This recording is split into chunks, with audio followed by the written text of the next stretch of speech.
fans, welcome to another edition of Gotcha Racing Live, Gotcha Racing TV with your host, Joe Britt.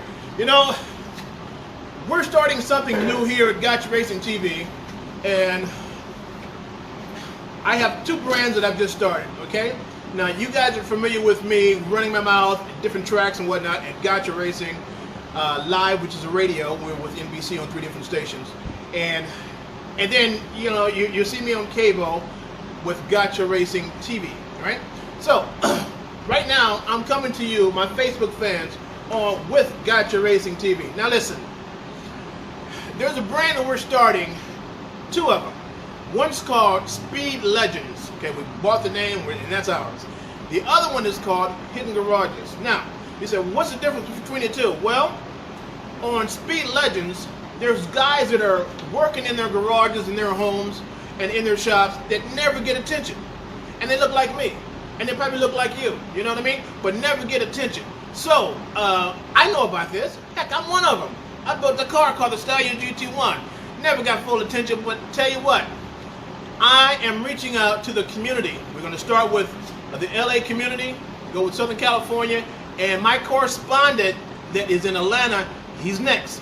From there, we'll go across the country to different garages and pick out the best cars and the guys who are working in their garages, putting out some fantastic work. So that would be under Hidden Garages. Now, for Hidden Legends, it's almost the same, but it's talking about the guys who have been racing. You know, the guys that have been kicking butt, but have never been in the limelight. So we're doing 2 things here, all right? So today, right now, we're gonna do, we're in a secret garage. You see the background? All the cars in the background, whatnot. This is how we're gonna do it. We're gonna go to different shops, and we're gonna do a live broadcast from the different shops, okay? And so, hello, Karen Henderson. So I tell you, it's just gonna be fantastic, and you're gonna like this. Now, so we're in this hidden garage somewhere in Southern California. It's like a diamond in the rough.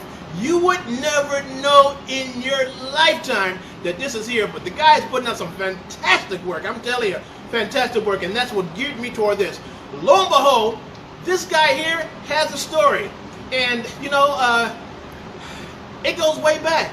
Now, a lot of you guys know that I built the Stallion GT1 by hand. Fiberglass body, chassis, welding, and when I first debuted the car back in 2001, I sent out a PR package. I sent it to some companies, and I got about 5 bites. One of the bites was for a movie called Redline, okay? Now that movie, that headline of Redline is called Fast and Furious. Well, my car was too exotic looking for them. It's based on European concept, a little Porsche, a little Mercedes, a little Ferrari, Maserati, all that tied into what I developed in my mind, and I put it on paper, and I developed the car. Okay. So they said, you know what, your car is fantastic, but, you know, they wanted muscle cars. Okay, I said, cool. Okay, I'm fine with that. So they sent me tickets to the debut. I saw the first shot of Redline at Norton Air Force Base. People thought it was in the desert, but no, it was at the base. So I got in. They gave me T-shirts. They treated me royally. Okay, you would never know who I got here. You would never know. So I'm gonna let this guy introduce himself to you and give you the story about this. It's gonna blow your mind. Hey, buddy, how you doing? Good, Joe. How you doing, buddy? Good to see you. Let me adjust my chair here. Yeah. I'm good, man. Good to see you. Ray, right? That's correct. Okay. Tell me the story, brother. Tell me the story. I mean, these guys here have to hear it. It's fascinating, and you have the paperwork to back it up. So I'm gonna get closer to you. Okay. Tell me your story, man. I'm Ray Anthony Williams, and you know, I'm originally from Little Rock, Arkansas. You know, my parents, they dated back in the 60s. They were street racers. We had a family-owned 6-station Bell SS Malibu. Fast forward, my brothers and I, Dad taught us down mechanics trade, 8, 19 years old. And as we got older, my brothers and I started building our own cars. You know, neighborhood tune-ups, you know, things like that. Then we started racing.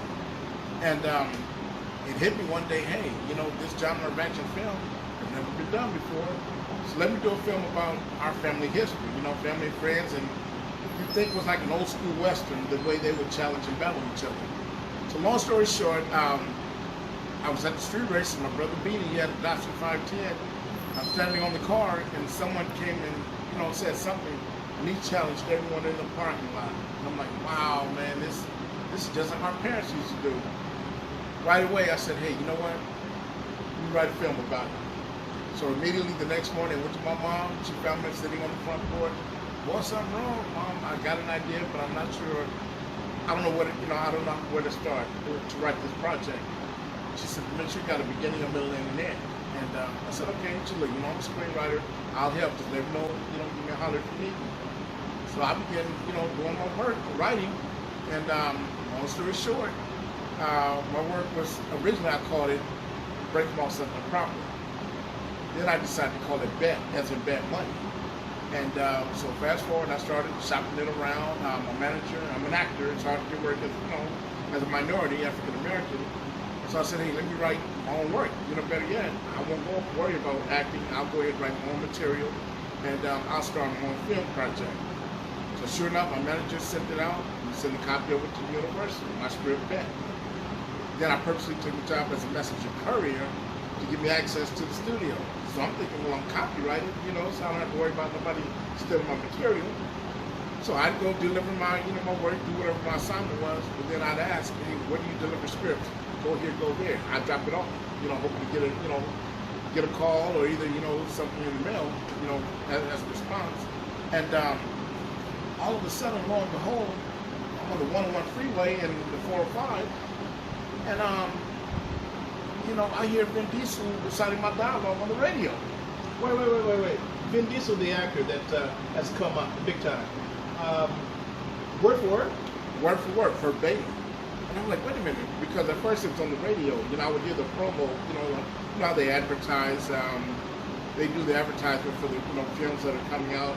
So this weekend is the big day, da-da-da-da, here's this film, da-da-da, so on and so forth. And I'm like, I spent a couple hours trying to hear the whole, promo, the entire promo.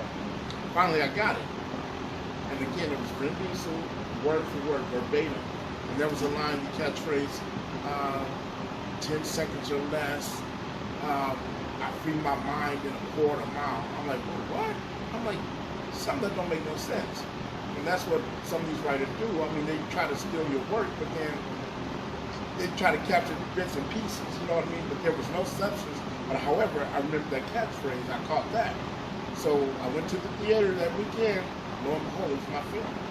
I'm like, wow, right away, I said, hey, somebody got it. Now, this was, what year was that taking place in?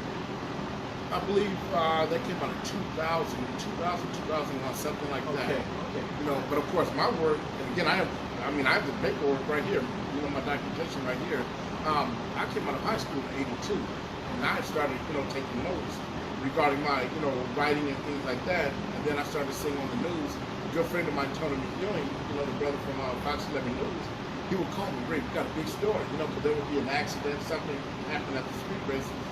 And so I was beginning to see more and more things happening. Like, man, I need to hurry up and put this out before somebody bite my work. And this genre of action film had never been done before. So I knew I was sitting on the gold mine. So sure enough, as I began, to write, create, and get it out there, I'm thinking, hey, I know somebody's going to call me. I never got that call. What I did get was the promo on the radio and Vin Diesel reciting my dialogue. So you were a kid at the time, right? Fresh out of high school, right? Not knowing how Hollywood truly worked. Copyrighted your material, took a chance in turning in the manuscript. They took it, turned it into a movie, thinking, well, you're a guy from LA, you're a youngster, you don't know crap from Shinola, and took it and ran with it. Well, and it was verbatim too. That's what right now that doesn't work that way. Right now it doesn't work. But back then they probably thought they can get away with it.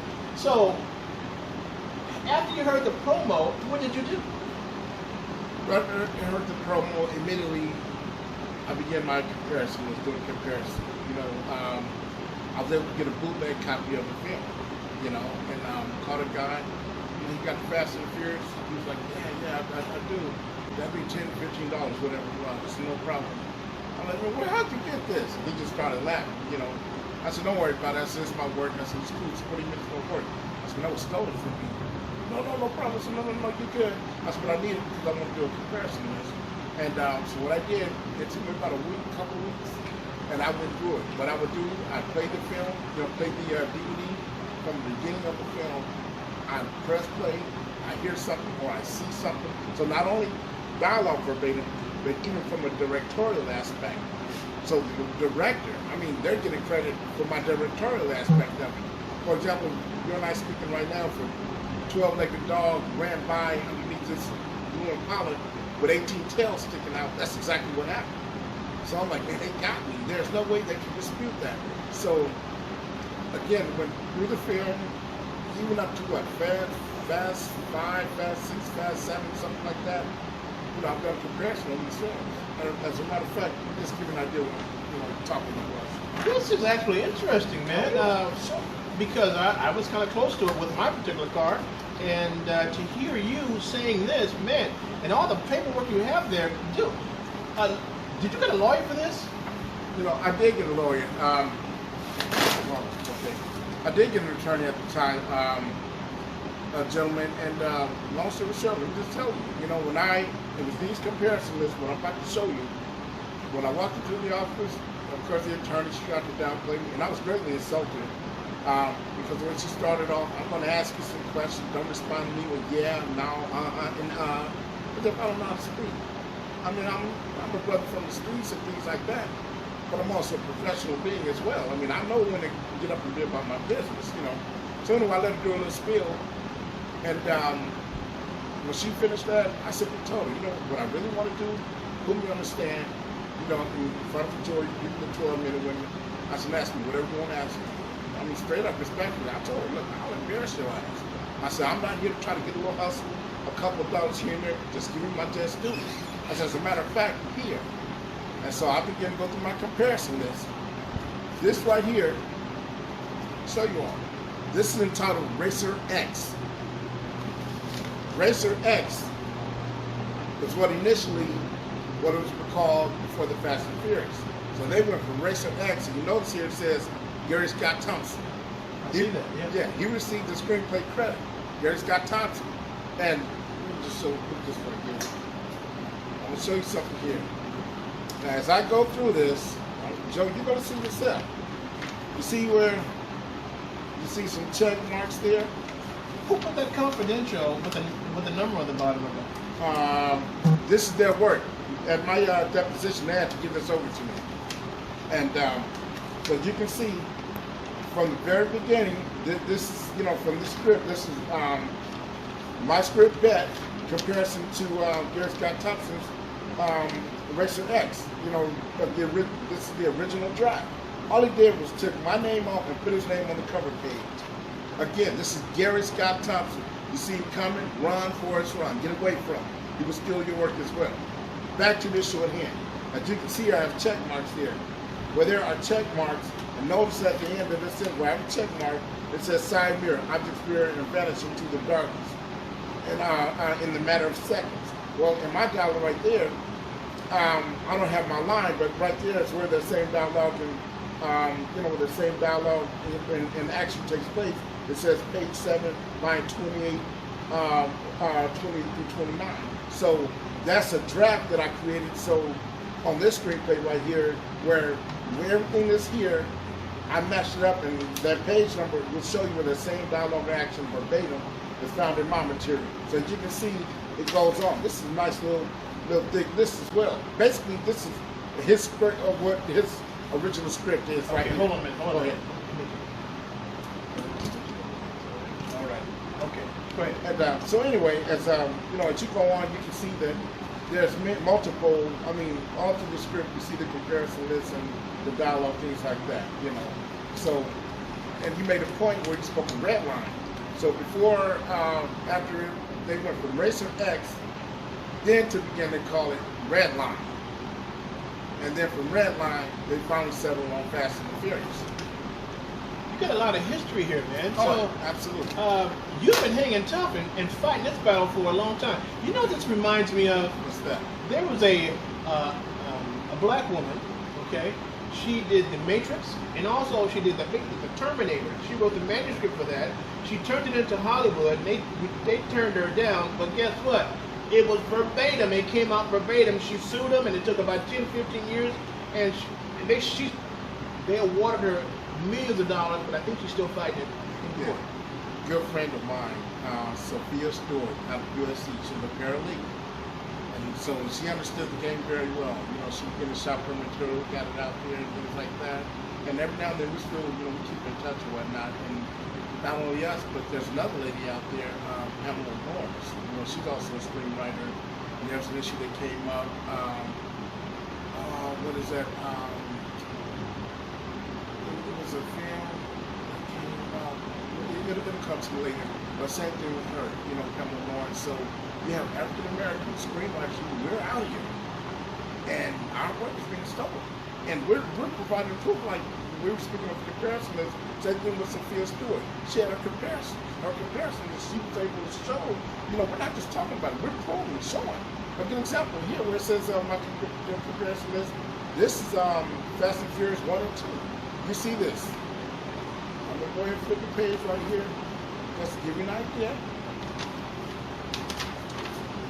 So you see this for yourself. Line by line? Line by line.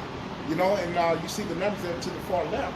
The numbers represent the time. So let's say there's a specific scene and you want to find that scene, like, okay, wait a minute, there's no way both two people who never met are going to write the same exact thing or direct the same scene. So as a matter of fact, we just turn it toward the camera so the world can see. This is my comparison list right here. This is it. This is it. So it was by way of these comparison lists, when University's counsel, when she saw this, immediately she called for a break. Here's Too Fast, Too Furious, same thing. Look at the many comparisons. I'm showing it. Back then we didn't have the social media like we do today. So of course, right now there's this whole big thing about people's work being stolen. TikTok, dances, their moves are being, stolen. So they went on strike. The African Americans on TikTok went on strike. Same thing here. We're getting sick and tired of having our work stolen. This is it. I have the proof, documentation, and but it was when I presented my proof, documentation, of comparison list. I kid you not. She called for a break. They just had to go outside. Then my attorney came out and approached me. Ray, right now they would give me $500,000. The $500,000, yeah, for your work. Okay, that's fine. But what about my royalties, my residuals? I just want my due credit. No. Take the $500,000, walk away. They never did for you again. They call it a backdoor deal. I said, no, we're not doing that. Okay, no problem. We go back inside. The numbers went up. 5 mil. I'm like, this is the same principle. We do this all day in and day out. Just give me my dues. Well, Ray, we would have only given you $30,000 first time writer. Like, $30,000 first time writer. Then how you gonna steal from me? Then on top of that, tell me what you're gonna give me. The numbers went up, and they said, what about they said, well, what do you think your total loss? What's your total gain? Go ahead, keep talking. That's pretty much it, and so it's hard, but you was asking me about my counsel. All of a sudden, sometime later, I got a phone call from a counsel. Ray, hey, I got to look out for my best interest. That's it, that's all. Come first thing in the morning, pick up your documents. I'm done. Just like that. Mind you, had a court date coming up. This left me hanging. I don't know anything about law, but however, I know that I can prove this is my work. So it's like a good old domino game. You got to be careful who's holding the pencil because they may pencil with you. And that's exactly what happened in that case. But now, we have people like yourself, Joe. People that are reaching out. People that just want things to be right. You know what I mean? And you're in a position where you can reach out and help the next man. Next man or woman. And so, I greatly appreciate it. You know what I mean? Because that's my whole thing. I just want the story to get out. I'm the real deal. I welcome to speak with any and everyone. And you're the first to really assist, to step out and want to get the story. GMT, they came out, they doing something, but I don't want to just, keep simmering. It needs to stay afloat. I need to keep this boat afloat. Well, you know what, dude, this is what we do. We find the diamond in the rough, and we find I'm like an old bloodhound. Wow. I'll search out and find something, but and it's in this instance, the story came to me. Yeah. And now that I see the documentation and I see that you're legit, in the racing community also they know you. So Absolutely. you know what? I'm gonna give you your just due, man. I will do whatever it is to help you go along with this process. Like you've been holding tight for a long time, and I'm surprised you haven't blown your lid yet. You know? Woo! I kid you not. I mean, I've gone there. I have people that have been right there, Ray. What you want to do? But you try to go about it the right way, because I mean, think about it. For someone to do that type of thing, their daughters, their sons, school being the best of school, family living well, so on and so forth. But then you gonna take from me? I mean, man, that reminds me of, I'm gonna go, biblical on you. The scripture, Daniel's, the lion's den. You know what I mean? The book of Daniel. Those who conspired against Daniel, the king told him, man, I believe in you. I mean, because they got a king caught up in his word, and they was like, I got on my word, but then I know your God will deliver you from the lions. Sure enough, he ran down first thing in the morning to check on him. Sure enough, Daniel was alive and well. And when he walked up, Daniel ran with the lions. He's playing with the lions. You know what I mean? But however, those who conspired against him, they were thrown into the lion's den. Not only them, but their family members, cousins, whoever it was, that whole bloodline was thrown into the lion's den, so that would never be happening again. Well, it's the same thing here. I mean, trust me, it's not easy dealing with this thing, but I wish they were thrown into the lion's den. You know what I mean? You don't do people like that. I mean, you living high off the hog, you living well, so on and so forth. Off my hard-earned work, my blood, sweat, and tears, and you don't give a doggone. I mean, are you that callous, that dirty? No, well, man, come on with that, man. Look at it this way, man. It has happened over and over and over and over again. All the artists that came up with music, absolutely, the majority of that stuff was stolen. 85%. Now listen to this, folks. 85% of everything we use on a daily basis, from the light bulb to the street lights on a daily basis, were invented by black folks. Okay, 85%. So you're going, my God, well, they didn't get paid. A lot didn't get paid because a lot of the patents were stolen or just taken. So there's a lot of history involved in what you're saying, man. Absolutely. And we have to stand the line. And we have to stand in our sand and stand strong. Now, on my end, when I created the Stallion GT1, I had a lot of, I put 3 water radiators on it. I did a lot. Wow. That's 20 years ago. I developed this rascal, right? Guy in Santa Ana called me and he says, well, I saw the car. It was on the internet. I like it. I like the reviews. It's been written up in different magazines all over the world. Come in. I'm thinking, my gut, I got a partner. Somebody's going to put some cash. He says, I'll give you $600,000. I'm going, whoopee, good. But he says, that's all. 600 grand is what you get. I want the car. I want your patent. I want everything on the car itself. I'm going, well, hold on a minute. Absolutely. Now, my ancestors, they would have done that because they were hungry and they were starving. Absolutely. But in today's time, and mind you, folks, just 20 years ago, and I was a youngster, I said, so you don't want to be a part? He said, no. You put all your money in this project already, and I tell you what, you don't have any more money, and I know you don't. I said, well, maybe so, but I'm not going to give it to you. Absolutely.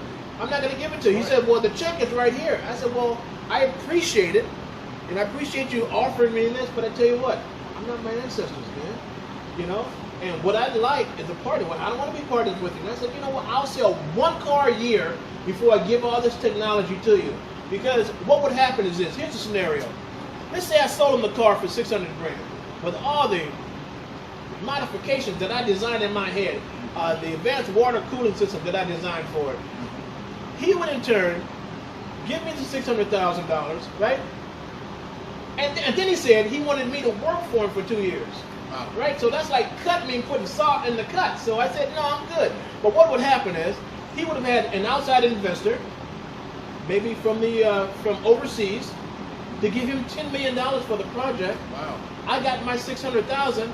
He gets $10 million or more, and it's done. I see my car out there floating around. So I said, no. And the people that are not into business would have said, and they've said me, and they said, Joe, you should have taken the deal, man.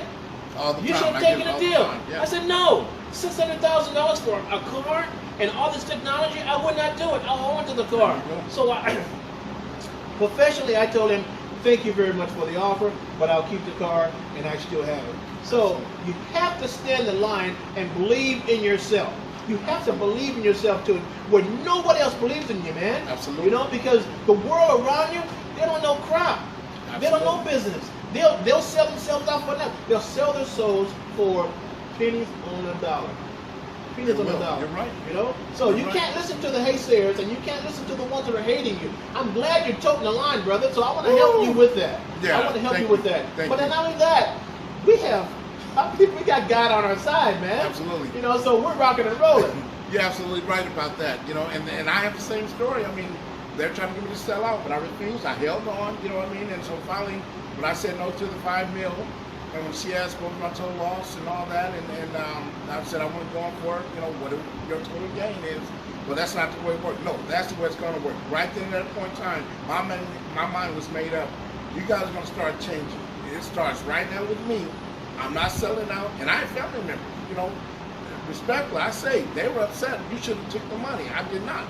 And so when I denied and I reclined from that offer, then Universal, they said, their attorney said, well, so you wanted hands on the franchise. I said, you're absolutely correct.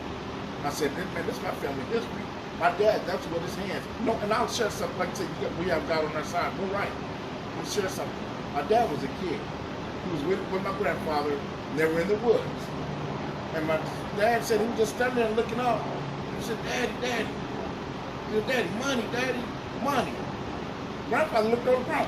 Where you see some money? Where you see some money? Then you don't see it, Daddy. I know how to spell money. M-O-N-E-Y. Where, son? He looked on the ground. He said, no, Dad, up there. Dad, you see them 2 trees? Yeah, son. He said, right there, Dad. It says M-O-N-E-Y. It was horizontal. The horizontal. He said M-O-N-E-Y. And he said it says it on that tree and M-O-N-E-Y on that tree. And grandfather, he was just dumbfounded. He scratched his head, son, I don't know what's going on. And I remember praying to God, Father God, whatever that is my daddy's son, can that money, I'm the eldest, I'm the next of kin. Can I have that money? I'm sure whatever that money is, I know Daddy would take care of his family with it. You know, he was a hard worker. You know, I mean, auto mechanics, tow truck service business, things like that, you know.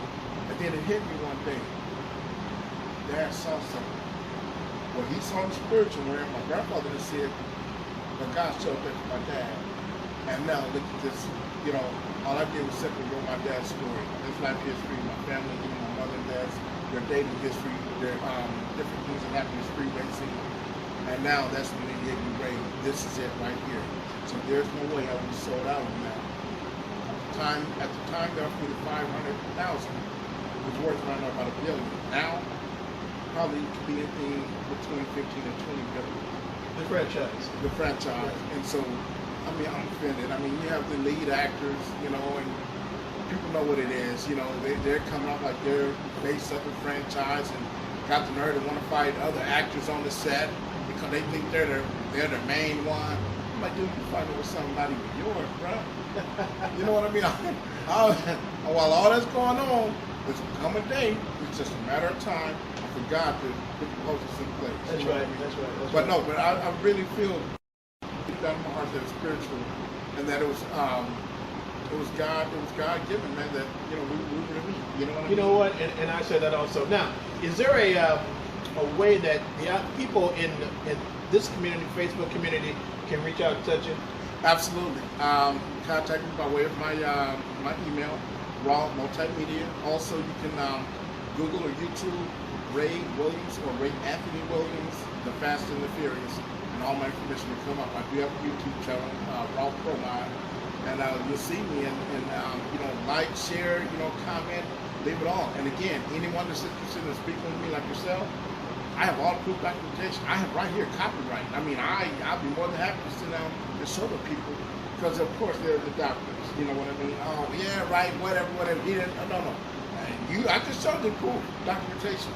So word for word, verbatim, the rectorial aspect, the plot, plot structure, the dialogue. This is my work. And I share something else. Not just the Fast and Furious. But I've done a little research with the writers, those who are part of the Fast and Furious franchise. I looked up other words. They're my words. Now, I didn't show you that. Next issue. Next issue. But what it is that these same people involved with the Fast and Furious franchise went on to do other work, still using my material. Okay. So I'll just say this: if anyone came to you and they said, "Hey, I was a part of the Fast and the Furious," immediately you need to contact the writers and ask them, "Where did you get this work?" That's all I'm gonna say. Folks, Ray Williams, right? Ray Anthony Williams. A man on a mission. And you got the story here on Gotcha Racing TV for Facebook fans. And we're going to hang tight with you, man, and see how far we can take this. And see if you can get your just due. I appreciate you. Thank you. Okay. Hey, folks, this is Joe Britt. We're in one of the hidden garages in Southern California. And Joe Britt, and we're going to bid you farewell. Take care. See you on the other side. Joe Britt, Gotcha Racing TV, and we're out.